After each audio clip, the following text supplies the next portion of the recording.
Hello, Patreon friends, and Edward here for another episode of What the Heck is that guy up to these days?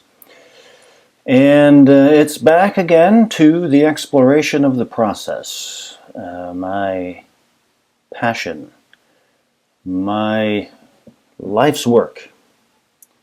To bring these things out, explore them, go to places that most have never been to and will never go, and only the very few maybe have gone there and have documented it somewhere, and that information is stored in a secret chamber on a secret scroll somewhere. So anyway, enough with the drama. I wanted to explore something that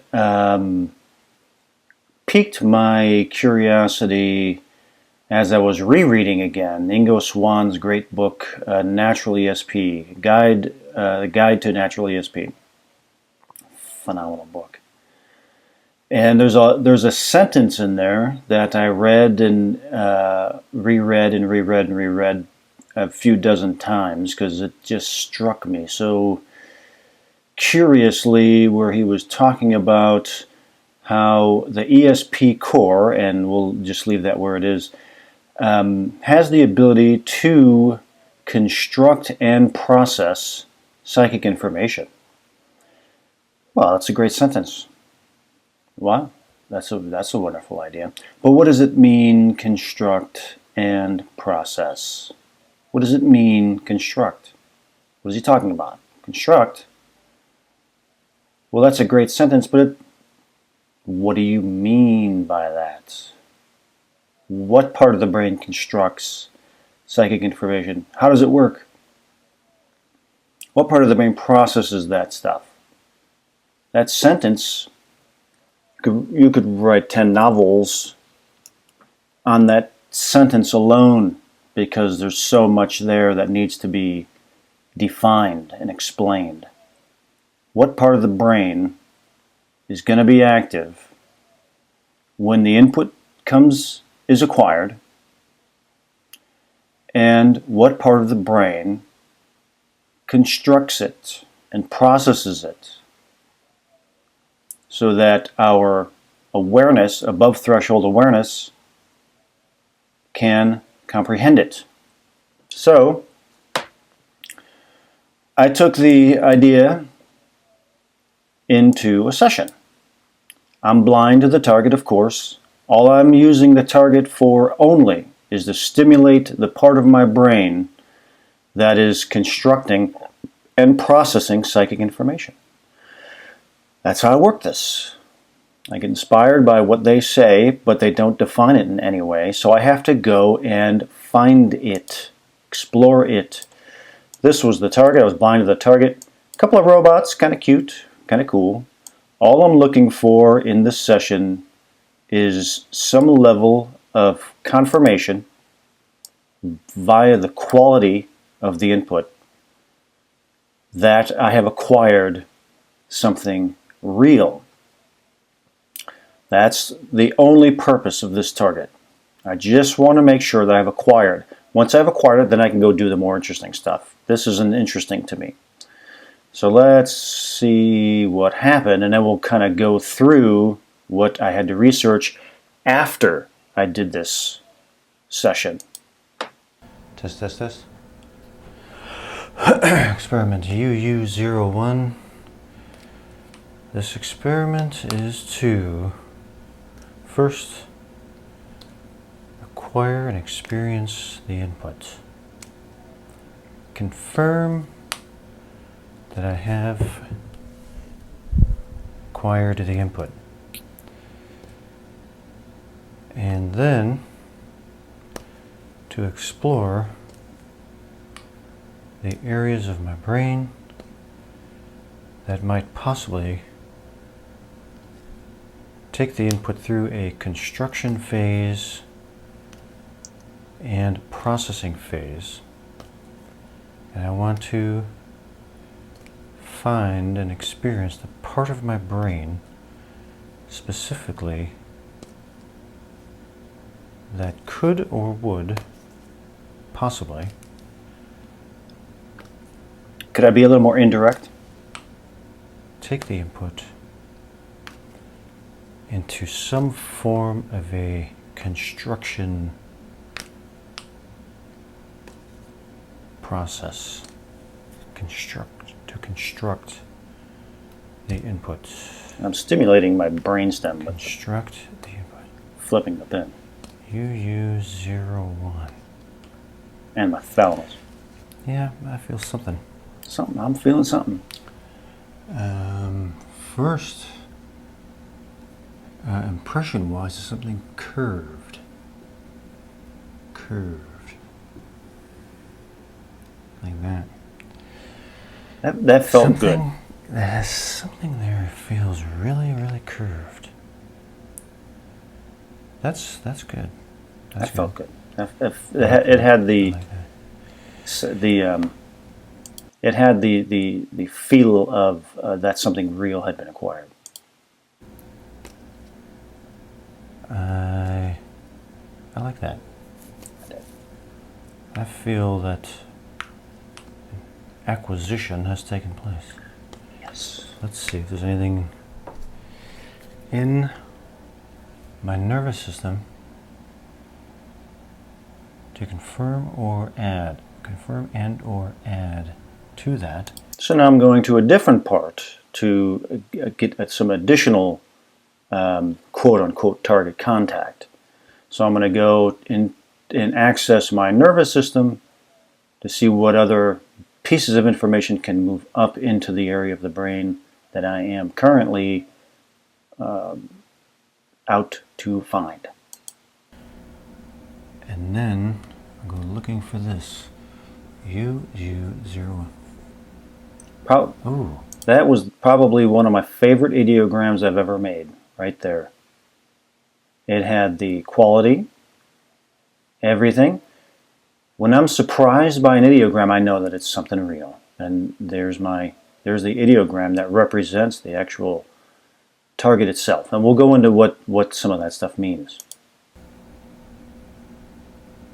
I like that one. I like that one.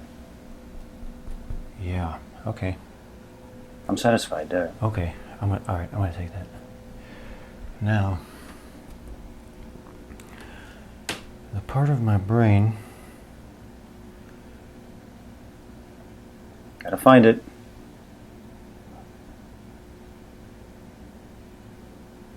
Now, first of going in there, this could be either random thought, or it could be unimpeded input and a visual. But this looks like the front of a boat. So I have to get that out there. That could be either unimpeded, or it could just be random thought.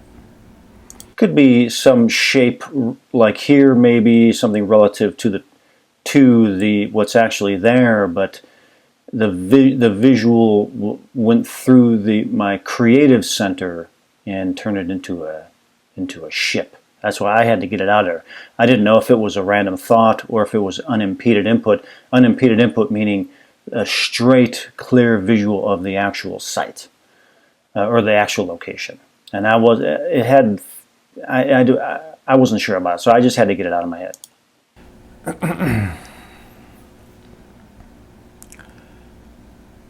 Back to the brain.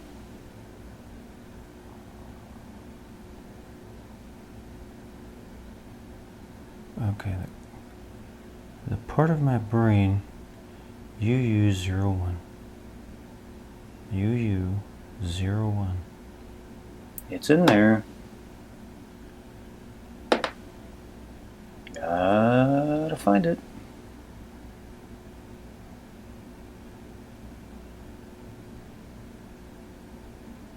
Gotta find it.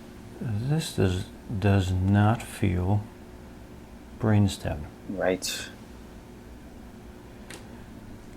The part of my brain that I feel, so here brainstem, it will be something right over here.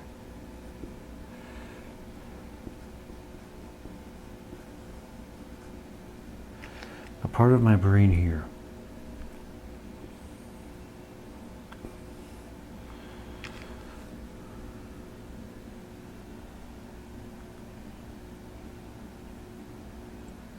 Confirmed.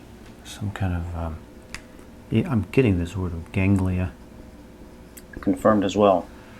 Some form of ganglia processing mechanism in that part of my brain? At least.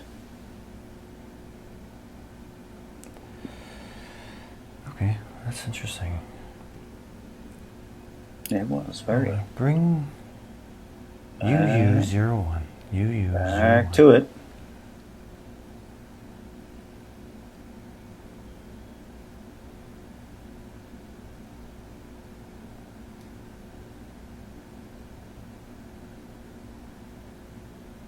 Oh, wait a minute. I was getting something here.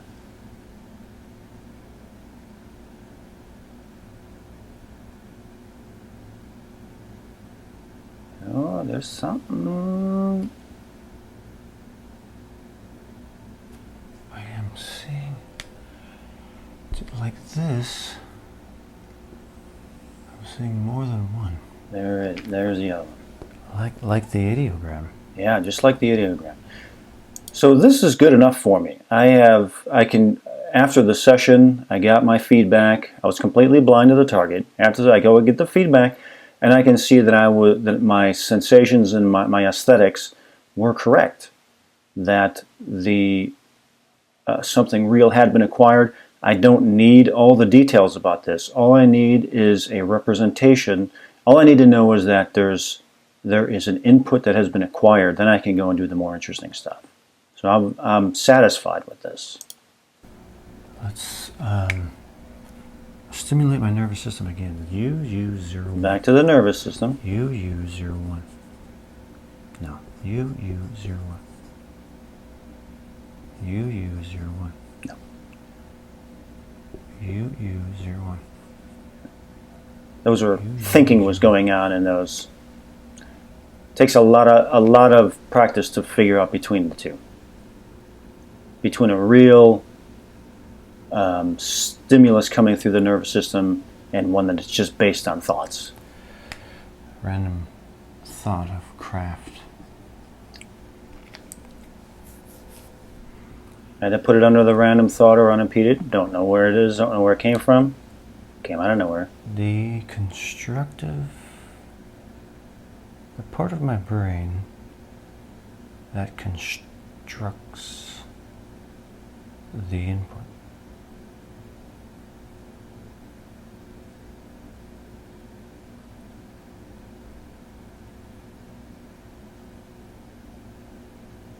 Now it's moved.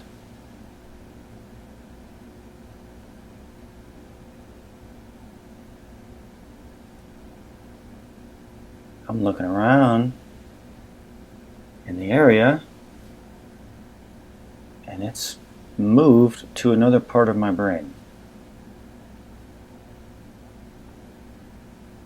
It's moved.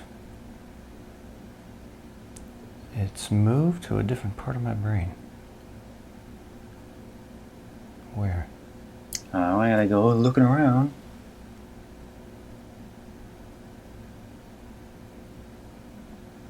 Okay. The processing of, it's like it's moved to a processing storage area. How do I get it out? Yeah, that's a great question. Look at it. Like it's sitting in like a post-processing Holding area. docking station or something. It's sitting in some neurons in my brain. Or jar it loose. I'm gonna try to jar it and unlock it and get it up into conscious awareness. To get to the subliminal threshold. UU01. UU01. UU01. No. UU01. Thinking. UU01. Thinking. No. Nope. Nope. Nope. No. I don't like any of those. I have to jar this thing loose. UU01. Or attempt to. UU01. Ooh. You use your... That was an interesting Oh. one. Oh.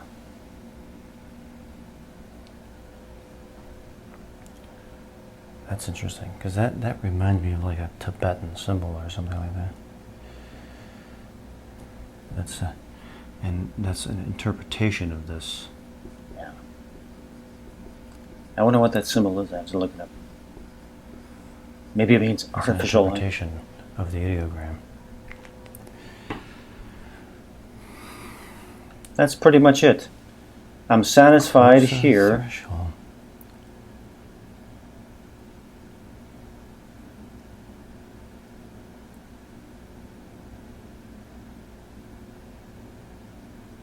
One more quick look. But other than that, I'm satisfied that I have acquired the input or the stimulus in the area of my brain. I'm going to go with this. And I got to find that area.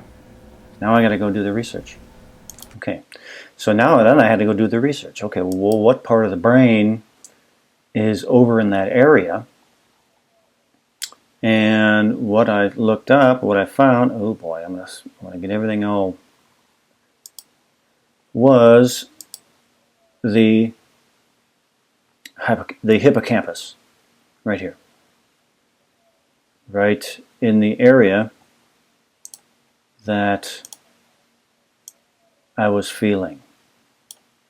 Oop. Wait a minute. Right in the area that I was feeling. Right kind of above the brainstem. And so I said, oh, okay, well that matches the area.